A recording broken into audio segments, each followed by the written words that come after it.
আসসালামু আলাইকুম। কেমন আছেন বন্ধুরা? আশা করি ভালো আছেন। আজ আমি আরফান ফুড একটি নতুন রেসিপি নিয়ে এসেছি। আজ আমি ভাপা সিমাই তৈরি করে দেখাবো। তার জন্য দেখুন সিমাই নিয়েছি, সরু সিমাই। এই সিমাইগুলো ভাজা আছে, তাই আমি আলাদা ভাজবো না। যদি আপনাদের সাদা সিমাই হয় তাহলে কড়াই একটু ভেজে নেবেন। এবার উপরে একটু চিনি দিয়ে দেব।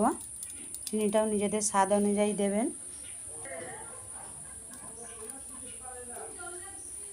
ঘি দেব। আমি ঘিয়ে রান্না করছি, আপনারা সাদা তেলেও করতে পারেন। ঘিটা আগে গলিয়ে নিয়েছি যাতে পুরোটাই দেওয়া যায় ঘি।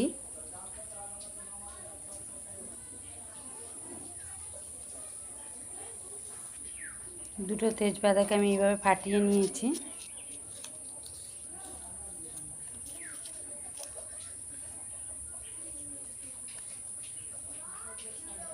সামান্য এলাচের গুঁড়ো দেব। গোটা এলাচটা ভাজবো না তো, আপনারা গোটা এলাচও দিতে পারেন। আমি গোটা এলাচ না দিয়ে এলাচের গুঁড়োটা দিচ্ছি। আর দেব নারকেল কোড়া। দেখুন আমি বাড়িতে ফ্রেশ নারকেল কুড়ে নিয়েছি। এটা নতুনদের জন্য খুবই সুবিধা।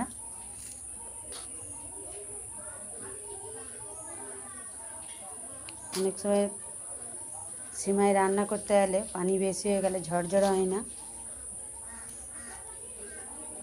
এইভাবে রান্না করলে কিন্তু একদম পারফেক্ট ঝরঝর হয়ে যাবে।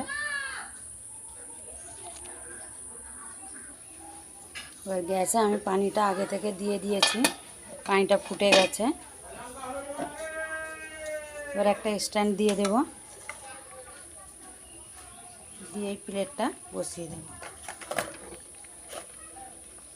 দিয়ে এটা আমি চাপা দিয়ে এবার চেক করে দেখব।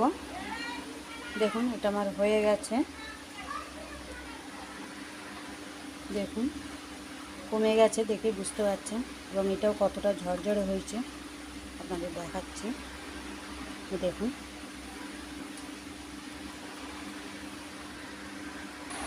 দেখুন বন্ধুরা, হয়ে গেছে আমার। একটু চামচে করে আমি ঘেটে দিয়েছি, সব উপর নিচে সমান করে দিয়েছি। দেখুন দেখুন কতটা ঝরঝরে হয়েছে। চলুন বন্ধুরা, ফিরে আসবো অন্য কোনো এক নতুন রেসিপি নিয়ে। ততক্ষণ ভালো থাকবেন, সুস্থ থাকবেন। এতক্ষণ আমার সাথে থাকার জন্য আপনাদের সাথে অসংখ্য ধন্যবাদ। ভালো লাগলে একটু লাইক করে দেবেন ও শেয়ার করবেন। যারা আমার চ্যানেলটি সাবস্ক্রাইব করেননি করে দেবেন। পাশে থাকা বেল আইকনটি ক্লিক করে দেবেন, যাতে করে কোনো ভিডিও আপলোড করার সাথে সাথে নোটিফিকেশানটা আপনাদের কাছে পৌঁছে যায়। দেখুন একদম পারফেক্ট হয়েছে।